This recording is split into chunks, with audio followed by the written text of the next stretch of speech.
pressed early on for a full-scale investigation, and of course one of the issues was while we were doing that, the evidence from the buildings was being destroyed.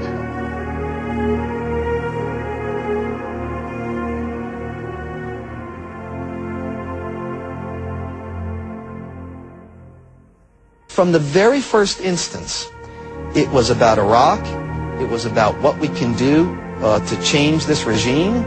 Now, everybody else thought that grew out of 9/11. No, these things were laid and sealed. But I would like to clarify something. We're not trying to scare kids.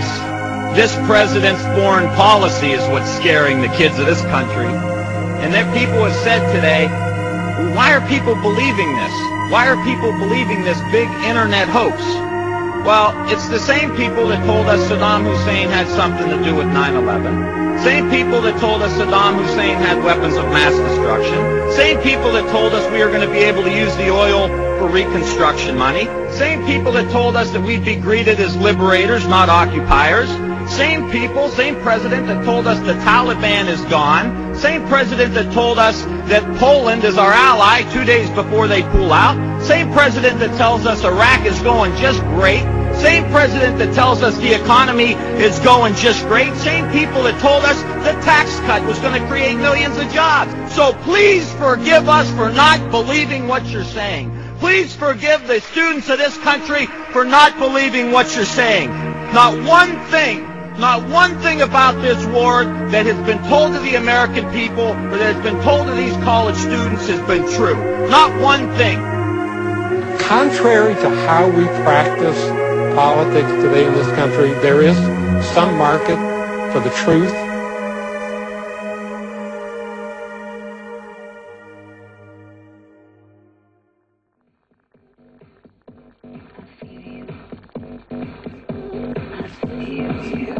About to take over the Middle East I think it's a stretch. About a preemptive strike, I think that is so dangerous. Control of the value of our money to a secretive central bank. Somebody who advocates peace and a little bit more reasoning than to jump and leap into a war that may lead to some very serious consequences. We should not go to war. We should not go to war without a declaration. We should not go to war when it's an aggressive war. This is an aggressive invasion. We've committed the invasion of this war.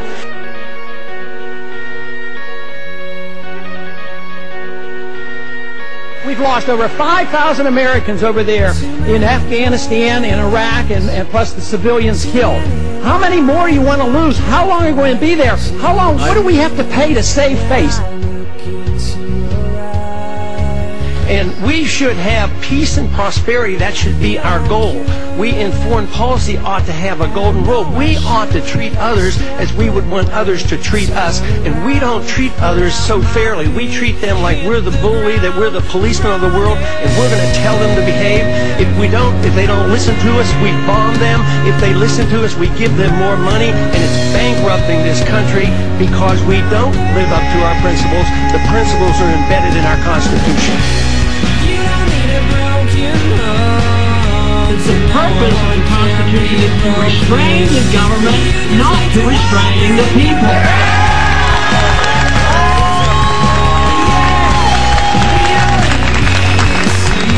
This whole idea that we're supposed to sacrifice liberty for security, we were advised against that. Don't we remember that when you sacrifice liberty for security, you lose both?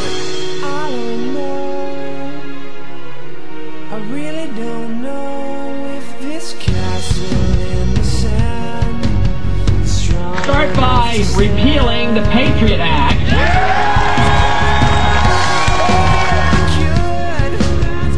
We wake up and realize not only do we need to get out of Iraq, we need to stop intimidating the whole Middle East and stop preparing for the next war in Iran.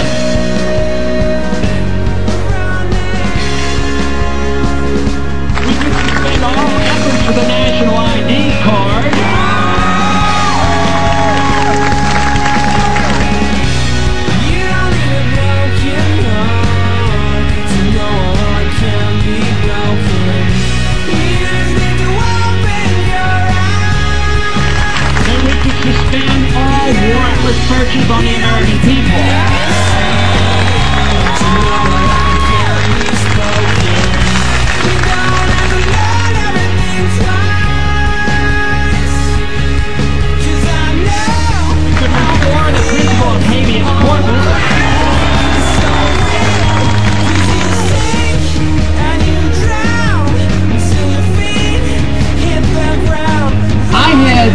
a real skeptic about the campaign. Believing that your numbers were small, there weren't very many, there was a nucleus of people who knew and understood and wanted freedom. But guess what? There's a lot of people out there.